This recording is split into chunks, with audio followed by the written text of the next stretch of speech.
Working? Yeah, Thank you. Good. Okay, so well, that's been, I think, intense day. Amy tells me that I listened to 17 people in the course of the day, and it's reasonably it's been reasonably give and take. I think I regret that a couple of people who turned up or make use of the opportunity to discuss their submissions. That's their right.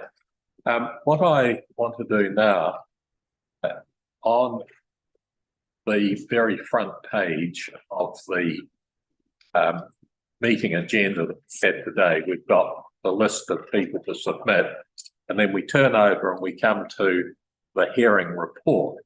And so just what I want to do for the next couple of minutes is just to acknowledge that we've received the report, that we have received 230 submissions, and we'll just amend recommendation 3. So what I'm looking for, please, is somebody who will move recommendations 1, 2, and 3 on page 1. Thank you, Councillor. Amended so that you've amended it, so that's all very good. Do I have a seconder, please? I can be the Deputy Mayor. Any discussion, comments from councillors? Okay, thank you, Councillor Gray. So I guess just in reflecting on the stuff that we've heard today, and I know we've got deliberations coming to the meat of it, but I just really wanted to acknowledge for just one person left, but the time taken from the community to come and talk to us. And one thing that's come up a number of times is that we haven't engaged effectively with the community. We haven't engaged enough in this.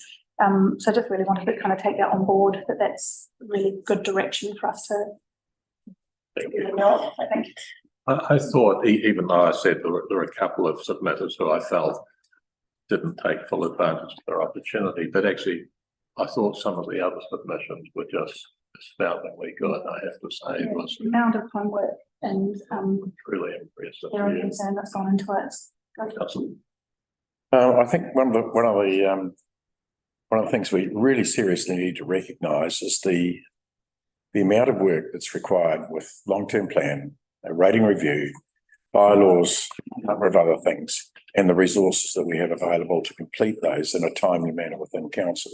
And I'm deeply concerned that we've, and it's probably gets back to Rebecca's question about engaging with our community over the consultation process, because normally we would have had a few meetings and public meetings and invited people along, and we had looked at specialty groups and got them engaged and involved as well. But given the resources that we have within council to enable us to do that is really, really limited. And I think it's something that we need to seriously address if we want to do our job properly and effectively. And I think, yeah, I am concerned because the feedback, similar to what you picked up on today, is that some of those conversations, for instance, haven't taken place in our community, and they perhaps should have done, you know, and I'm not blaming any council officers or staff. I just think if we're going to do this and do it properly, we have to resource it accordingly. So I'll start my piece. Thank you.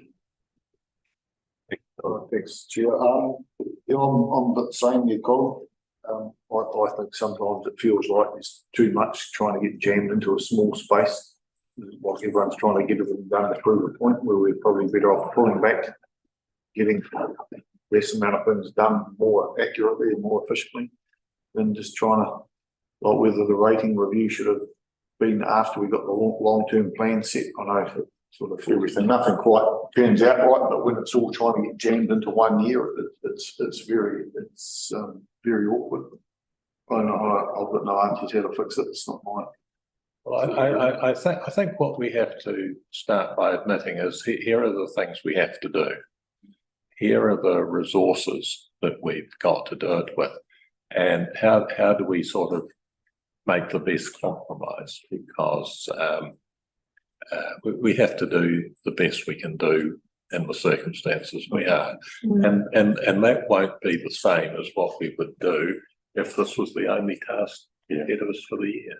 and if there weren't deadlines and if there weren't all sorts of other things. I appreciate that. Councillor Plum. Yeah, I think we need to realise that we've still got 230 submissions, and when I think back over the last 4 years of doing this, I think, and correct me if I'm wrong, Amanda, wherever you are, this would be the second largest response we've got of any consultation document we've done in the last 4 years. So it's not bad.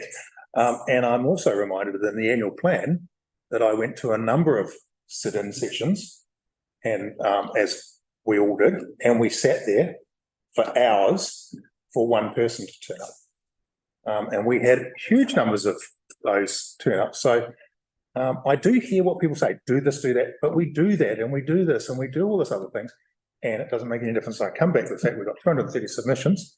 A lot of them are same submissions, of course, but we're always going to get that. But actually, we got pretty good engagement, I would suggest, on these numbers. So you disagree with what, in other words, we're resourced well and truly adequately? No, Well, no, that's what you're saying. No, I'm not saying that. No, I'm not saying we're resourceful. I've never said that at all. But what I'm saying is we should be reasonably proud to actually get this a number of submissions from the community, which in the last 4 years of all the things we've submitted on, there's only one plan that we got more, and we got 900, and that was the first last long-term plan. So let's not just throw the baby out with the bathwater. We're reasonably pleased that we got as much engagement as we did. We got less submissions, which I do have a problem with. I don't know why people don't want to come and talk, but they certainly put their thoughts on paper and things. And when you read through them, some are just tick and flick, but there's a lot of comments in amongst and spaced in there. If you take time to read them, you get a real good sense of what's going on. I think Councillor Plummer and I both agreed that we shouldn't be beating ourselves up too much here. We're doing okay. Well, For the resources we've got, I think we're doing extremely well. And I don't think it's people don't want to come to talk, Alistair. I think legitimately most people don't have the time to come and sit here to talk, you know. We've got work to go on everything else. The other thing I would say, it was really interesting. A couple of people said, oh, yeah, it's preconceived, and then said, oh, yeah, on Facebook, there was this number of submissions. I went, well, I'm not on Facebook. I don't look at that. And in fact, I literally asked Amanda this morning, said, have we got a summary of all this? And said, no, we haven't. And we haven't had one of those summaries come out for 4 weeks. Since Katie left, we haven't had an update. So in terms of predetermining the outcome of this, literally I started reading all these submissions last night. So to think that there's a predetermination here. any thoughts? Okay, right. No. Okay, well, look, in that case, we'll put the 3 recommendations to the vote. All in favour, please say aye. Aye. Aye, thank you. And that concludes our business. So we'll have a quick wrapping up here. Kia whakakaere te tapu, wātea Aotearoa. Kia tūriki whakatahi ai, kia tūriki whakatahi ai, Aumi e hui e tāhaki kia. Thank you very much, everyone. Cool. I'll leave